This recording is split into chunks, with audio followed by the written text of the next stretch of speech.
Olá, meu amigo e minha amiga, seja muito bem-vindo a mais um vídeo do nosso canal. Vou ser sincero para vocês, estou fazendo esse vídeo morrendo de medo de ser cancelado aqui pelo que eu vou falar.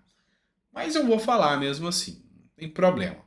Só vou deixar uma coisa bem clara com vocês: o que eu vou falar nesse vídeo não tem nada a ver com religião, tem a ver com política. E sim, de novo eu vou falar do Papa aqui, tá? Da entrevista que foi dada do Papa. Além disso, eu vou falar de outros pontos aqui também importantíssimos. A gente vai falar da regra fiscal, a gente vai falar do enfrentamento dos militares ao governo Lula, não peitou a ditadura velada que o Lula está querendo fazer em relação aos militares, proibindo eles de se manifestar. Eles peitaram, foram lá e se manifestaram. Isso e muito mais vai estar aqui nesse vídeo aqui. Eu vou tentar não passar de 1 hora de vídeo. Brincadeira, vai ser bem mais curto. Vou tentar ser mais rápido. Então seja muito bem-vindo. Eu sou o Dr. Sandro Gonçalves, advogado, jurista, filósofo político, e a gente está aqui para fazer algumas análises aqui de acontecimentos políticos que marcaram aí esse sabadão. Bora lá? Vem comigo. Só lembrando, se você não for inscrito, inscreva-se no canal, importante pra gente. Olha só essa matéria que foi publicada na revista Oeste. Papa Francisco minimiza o comunismo e critica a chamada ultradireita, né? Vamos falar primeiro de ultradireita. O que é a ultradireita? É uma forma que eles utilizaram para apelidar a direita, falando que são radicais e que isso tem que ser eliminado. Por quê? Porque existem pessoas que são de direita, como eu. Eu não sou radical, mas nem um pouco, nem pense em me jogar essa pecha de que eu sou radical, porque eu não sou. Eu sempre ouço os dois lados, ouço pessoas de esquerda, de direita, dialogo, mas entrou no balaio e não é da patotinha, eles chamam de ultradireita e ponto. Acabou, tá? Então, eles estão sempre criticando. O Alexandre de Moraes, ministro Alexandre de Moraes, também falou a mesma coisa. Como pode um ministro do STF se posicionar politicamente falando que tem que acabar com a ultradireita? Isso não tem sentido, tá? Fala que tem que tomar cuidado com a ultradireita. Assim como também um pontífice, um papa. Ele não deveria se envolver com a política. Está voltando à época em que aconteciam lá os mandos e desmandos da igreja com a política, né? Isso aí acho que já deu. Mas enfim, o que aconteceu? O Papa Francisco deu uma entrevista num jornal de esquerda, ultra esquerda, tá? E afirmou que se preocupa com o avanço da ultradireita no mundo e usou um versículo bíblico para justificar seu posicionamento social atrelado ao comunismo. Na verdade, o Papa falou que é comunista, tá? Eu vou explicar para vocês. As declarações do Sumo Pontífice foram dadas durante entrevista ao canal argentino de extrema esquerda, a C5N, que foi ao ar na quinta-feira. Lembrando que ele está doente, tá? Desejo melhoras ao Papa e que essa gravação foi ao ar depois já dele estar internado, tá? Mas o que é o ponto aqui? Vamos lá, ó. O Papa Francisco falou também que costumam responder, tá? Quando lhe perguntam se ele é comunista. O Papa tergiversou e utilizou a passagem bíblica de Mateus 25 para justificar seu posicionamento. Padre, essa aqui é falas dele. Padre, você é comunista? Minha carta de identidade é Mateus 25. Disse. Leia Mateus 25. Veja se quem escreveu não era comunista. Tive fome e me deste de comer. Tive sede e me deste de beber. Estive nu e me vestiste. Essa é a regra de conduta comunista? Então, comunista. Ou seja, é o que ele falou durante a entrevista. Ou seja, quase que se auto-declarou aqui comunista. Nessa mesma entrevista, não bastasse isso, ele defendeu o atual presidente do Brasil, o senhor Luiz Inácio Lula da Silva, falando que ele foi preso injustamente. No último vídeo eu falei sobre isso e falei que com o Papa, ele é um bom Papa, mas como advogado aqui no Brasil ele não entende nada, não quis ser grosseiro, tá? Deixando bem claro. Por quê? Porque eu tô falando que totalmente equivocado. Ele falou que Lula foi um preso político. Não cabe essa discussão aqui. A gente sabe muito bem que a justiça brasileira condenou o Lula em 3 instâncias, então não se encaixa, tá? Mas por que eu acho que eu vou ser cancelado? Porque realmente, assim, a gente tem que fazer uma análise um pouco mais, sabe, contundente dessas falas do Papa, porque isso é arriscado. Isso é arriscado. Um Papa que tem milhões de fiéis e seguidores que veem na figura dele de um mensageiro de Deus, trazendo assim um flerte político tão perigoso. Por quê? Porque vamos falar sobre realmente o que é o comunismo. Essa matéria foi publicada ontem, dia 31 de março, tá? Último dia do mês de março. Coreia do Norte, que é um país que se declara comunista, embora eu ainda vou fazer um vídeo explicando o que é o comunismo, o socialismo e o capitalismo para vocês. Mas o que você tem que entender é que o comunismo ninguém nunca conseguiu chegar porque é uma bolha ilusória, tá? Mas o socialismo já chegaram. E foi trágico demais. E esse é o primeiro degrau para o comunismo, tá? Comunismo é aquela vibe quase que daquela galera que acha que todo mundo ajuda todo mundo. Sabe aquele mundo que você vê naqueles livrinhos, o Sentinela lá do Testemunha de Jeová? Que tá tudo lindo, parece o paraíso. Na visão deles, o comunismo é aquilo, mas não é nada daquilo. O caminho para chegar até lá é o socialismo, que traz morte, desgraça e coisas piores. Coreia do Norte mata grávidas e crianças, esteriliza anãs e faz experiências com humanos. Ditadura de Kim Jong-un ainda executa cidadãos por orientação sexual, crenças e religião, além dos que tentam escapar do país. Pois é, esse é um país comunista, ou seja, socialista que se acha comunista porque não conseguiu o mundo ali da sentinela. Mas é um país socialista. É o que, segundo pregam aí essa turminha aí, é o sonho de qualquer um, né? Vamos lá, não para por aí não. Vamos falar de Rússia. E Rússia? A Rússia é um país socialista. Você sabe disso, né? Sabe não? Então, estou te explicando agora. É um país socialista, tá? Você lembra da União Soviética socialista? Pois é, socialista ainda guarda essas raízes. Guerra da Ucrânia. Os comandantes de Putin transformam as médicas russas em escravas sexuais.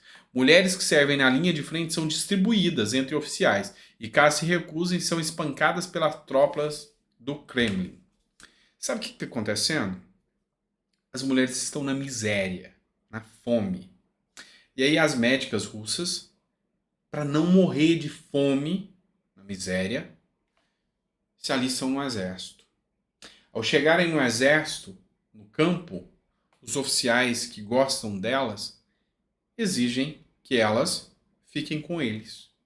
Só que assim, elas são dadas de presente de um oficial para o outro. Hoje ela está com um, aí ele vai lá e dá ela de presente para o outro no outro dia, e ela tem que se sujeitar a isso. Se ela não fizer isso, ela dorme do lado de fora da barraca, no inverno frio, nua. É isso aí, tá? É isso aí. É o tipo de coisa que você vê que, assim, você costuma ver esse tipo de informação no capitalismo, costuma ver esse tipo de denúncia num país como a Noruega, a Dinamarca, nos Estados Unidos. Você costuma ver esse tipo de assunto? Não, né? Vamos ver outro aqui? Bora lá. Essa matéria aqui foi publicada na Veja, lá atrás. Ai, como a internet é boa porque a gente volta no tempo. Foi o Reinaldo Azevedo, o cara que defende o PT hoje, tá? O coma andante 1.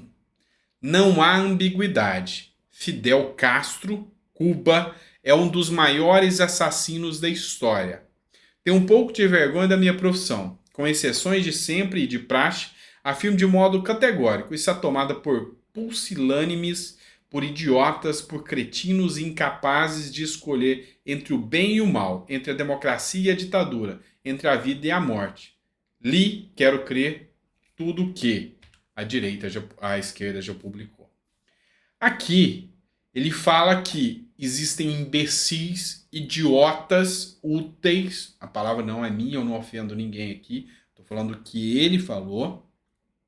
que acreditam que em Cuba trouxe uma igualdade social. Lá todo mundo tem casa, comida e tá tudo bonito.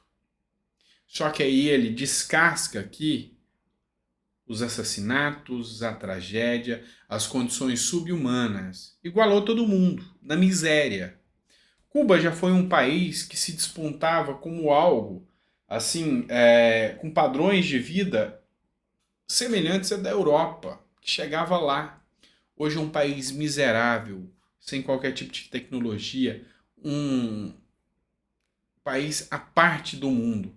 Enquanto seus líderes, os verdadeiros comunistas, ou seja, é tudo comunista, todo mundo roubado e eles são os únicos que têm o poder comum, né? Vamos falar assim. Usam bolsas de bilhões de dólares, de milhões, milhares de dólares. É uma coisa abjeta. Então, quando eu vejo uma fala como essa do Papa Francisco, minimizando aqui o comunismo, algo não está certo, tá? Então não dá para ser assim. Vamos para outra pauta? Fiquei 10 minutos numa só, né? Peço desculpa para vocês. Não, passei por muitas. Paulo Capelli, Jornal Metrópolis. Governo Lula volta atrás e vai tirar sigilo das visitas do Alvorada. Tem uma palavra que é muito utilizada no dicionário, chama-se hipocrisia. Não sei se você já ouviu falar. Hipocrisia é quando você paga de bom samaritano, rechaça uma coisa e na hora que chega a sua vez você usa aquilo. Pois é. O Lula rechaçou, falou que era um absurdo, uma vergonha, que ia fazer um decreto para tirar os sigilos do Bolsonaro, que não deram em nada. E aí agora, na primeira chance que ele tem, ele começa a impor os sigilos. O pior de todos, o sigilo nas câmeras de segurança dos atos do dia 8. Isso a sociedade, acho que a nação brasileira não vai perdoar. Mas agora ele coloca sigilo sobre as visitas. Quem vai visitá-lo no Alvorada? Aí agora, com a pressão popular, com muito pancada da própria imprensa, chamando a palavra hipocrisia, ele voltou atrás e resolveu trazer aqui, sinalizar quem realmente visitou, quem teve com o Lula, tá? Outra pauta, vamos falar disso aqui, ó, matéria do UOL Notícias. Olha só que pessoal mal do Clube Militar do Rio. Clube Militar do Rio de Janeiro celebra golpe de 1964, apesar de decisão do Ministério da Defesa. O que aconteceu? A Gleisi Hoffmann, líder do PT, falou que qualquer militar que comemorar ou que celebrar o golpe de 1964 será punido. Pois é. Que eu saiba, a gente vive ainda numa democracia e nesta democracia existe algo chamado liberdade de expressão e essa liberdade de expressão os militares também o têm. E assim, vamos falar que é um assunto dúbio. O PT tenta mudar a própria história, a realidade dos fatos, como por exemplo o fato do golpe, falando que Dilma foi vítima de um golpe. Não, ela caiu porque era ruim. Era ruim. Ela caiu. Ela foi votada, o impeachment dela. O STF se manifestou, então não tinha o que falar. É ruim. E caiu. E o PT tenta mudar. Se você quiser fazer uma pesquisa, você pesquisa aí sobre o milagre econômico do Brasil. Tá? Foi esse período. Tá? Algo conturbado ainda de discussões. Teve corrupção naquela época? Teve. Mas o Brasil passou por um período que ele nunca mais teve de crescimento. E é assim. Quem acredita na tese do milagre rechaça a tese da ditadura. Quem acredita na tese da ditadura rechaça. Vamos explicar. Quem é mais à direita fala que, pô, peraí, não foi golpe não. Não foi ditadura não. Foi um período em que os militares tomaram o poder e que havia a tentativa de tomar o poder pela esquerda, com assaltos a bancos, com sequestros, dentre tudo aquilo, e os militares agiram. Teve questão de tortura, tudo isso? Teve. Teve sim. Falar que não é hipocrisia. Tá? Da mesma forma, o outro lado causou mortes, também torturou, também fez tudo que culpam a ditadura, também sim. Vários historiadores importantes alegam isso. Já o lado da esquerda, e por outro lado, a direita também entende que teve um milagre econômico, ou seja, um PIB elevado de mais de 10%, a inflação foi controlada, que foi algo desastroso que tinha, e a inflação foi controlada. Aconteceu isso? Sim. Redução da violência a pouquíssimos níveis, tudo isso é levantado por quem é de direita. O inverso, quem é de esquerda fala que foi uma ditadura, só houve violência, repressão e tudo mais, e que nunca houve qualquer avanço econômico. O grande problema é, não dá nem pra gente saber a história de verdade, porque cada um puxa para um lado, você entendeu? A turminha da esquerda vai lá e fala que é uma coisa. A galera da direita também fala que é outra. Não é isso? Então, assim, é tudo muito complexo. Só que fatos, são fáceis de você comprovar na história. Quer um fato, por exemplo? Vou te dar um fato. Assim, não é bem ligado a esse aqui não, mas vou te dar um fato. O Bolsonaro liberou armas. A violência no Brasil despencou. A esquerda fala que não teve nada a ver com o Bolsonaro, porque é o povo que está envelhecendo, porque as facções resolveram deixar tudo tranquilo. Agora o Dino tirou as armas, resolveu tirar as armas. A violência voltou. Aí você tira suas conclusões. Eu advogo e defendo a ideia de que armas na mão do cidadão de bem, o bandido fica coado. Tá? Por quê? Porque eu vi os fatos. Na época da ditadura, que eles falam que é ditadura, ou na época do milagre econômico, ou na época da chamado Movimento Democrático de 64, aí é só você analisar os fatos também. Porque você não precisa de um historiador te contar o que aconteceu. Analise vários livros. Mas enfim, o que aconteceu? O PT falou que eles não poderiam se manifestar, que seriam punidos. E o Clube do Rio de Janeiro falou que se dane. Nós vamos fazer e vocês não vão mudar a história. O Clube Militar do Rio de Janeiro organizou o evento com a finalidade de comemorar o 59º aniversário do Movimento Democrático de 1964, ignorando a orientação do Ministério da Defesa de não celebrar ou fazer menção à data. O almoço foi realizado no ginásio com capacidade para 300 pessoas, entre militares da reserva, da ativa e de convidados. Pois é. Então eles se manifestaram e fizeram um evento e falaram, vão punir como? Estão esperando. Agora é ver como isso vai acontecer. Então, assim, eu acho que isso é uma forma de punir, isso é uma forma de mudar a história. Não concordo com o que o PT fez aí, não, tá? Sendo claro para vocês. Acho que eles têm que ter a liberdade de falar, assim como o PT também tem a liberdade de falar o que eles querem, não é? Isso é liberdade de expressão. Diário do Poder, vou trazer aqui para vocês, Partido Novo. O presidente do Partido Novo critica a regra fiscal, tá? De impostos. É o que chamam de arcabouço fiscal, agora já ganhou um apelido, calabouço fiscal, ou seja, uma prisão mesmo, né? É uma regra fiscal frágil, baseada em projeções que só concretizarão com o aumento de impostos, como se o brasileiro estivesse disposto a pagar a mais pela irresponsabilidade do governo, disse Eduardo Ribeiro, do Novo.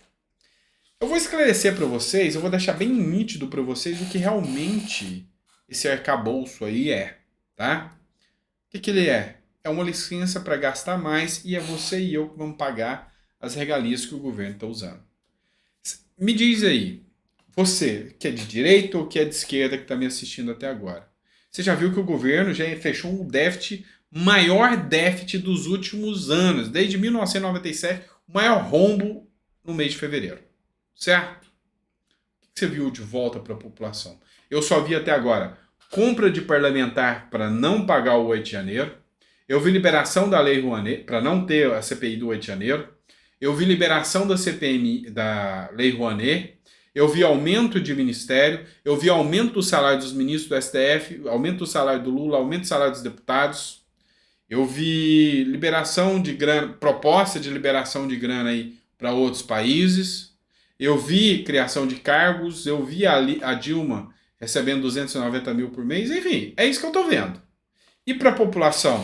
Piso da enfermagem foi implementado? Não. Salário mínimo, aumento do salário mínimo. Até o rombo não tinha sido feito, tá? De fevereiro. Dizem agora, vai começar, de R$ 18. Justifica? E o arcabouço, o calabouço fiscal aqui, vai gastar 150 bilhões a mais. Para cumprir ele, 150 bilhões a mais. Pois é. Já comprou seu nariz de palhaço? Eu já tenho o meu em casa, tá? Infelizmente. Pessoal, é isso, tá? Obrigado por ter ficado até o final do vídeo. 20 minutos de vídeo. Desculpa ter estendido um pouco. Num sabadão à noite, né? Que você quer tranquilidade. Mas enfim, eu acho que a gente precisa discutir um pouco mais sobre tudo isso que está acontecendo, tá certo? Se eu te ofendi ao criticar as falas do Papa, eu te peço desculpa. Reitero que não tem qualquer conotação religiosa o que eu estou falando aqui. Estou fazendo análise política porque ele entrou no tema político, tá? Só isso, nada mais. Meu interesse não foi ofender, até porque eu sou cristão, tá? Eu sou cristão, então não tem como, tá? Meu intuito aqui não foi ofender de forma alguma, tá bom? Obrigado por ter ficado até o final do vídeo. Se gostou do conteúdo, coloca aí no conteúdo se você gostou ou não gostou. E assim, reitero, nosso canal é um canal de opinião mesmo. Então, assim, é lógico que você pode não concordar com as minhas opiniões. É lógico que você pode ver aqui as matérias que eu coloco. Sempre você vai ver que as matérias que eu coloco aqui são matérias jornalísticas. Por exemplo, Coreia do Norte mata grávidas, crianças, esteriliza a experiência com humanos. Você pode entender que isso não é errado, ou você pode entender que ser comunista é bom, ou você acha que escravizar as médicas russas, colocarem como escravas sociais é bom, sexuais é bom, ou você pode achar que o Reinaldo Azevedo é um mentiroso, que Fidel Castro nunca foi o maior assassino da história. Você pode achar tudo isso, ou você pode achar que não é errado Lula colocar o sigilo fiscal aqui em quem o visita, ou você pode achar que que houve ditadura sim, que a ditadura foi mal. Eu sei, às vezes a gente pode divergir de alguns pontos, mas essa é a beleza da democracia. É a gente divergir, é a gente não concordar, mas poder discutir sobre isso e talvez eu te convencer ou você me convencer. E nessa discussão, onde você tem uma ideia, o outro tem uma ideia, a gente vem, discute isso aqui, cada um sai com duas ideias. O Cortella falava que a ideia é melhor do que um pão. Por quê? Porque a ideia ela é muito mais disseminável do que o pão. Se você vem com um pão e outro vem com outro pão e vocês trocam, continua cada um saindo com um pão. Se você vem com ideia e o outro vem com ideia e vocês trocam essa ideia, cada um sai com duas ideias agora. Entendeu? E é isso. Essa é a beleza da dialética, da democracia. E assim, eu torço, peço a Deus que a gente possa continuar com isso, com essa democracia, essa possibilidade de falar, de expor ideias, de discutir. Tá bom? Obrigado, tá? Amanhã, domingão, eu tô aqui às 9 horas. Não esquece não, tá? Vamos ter um compromisso juntos.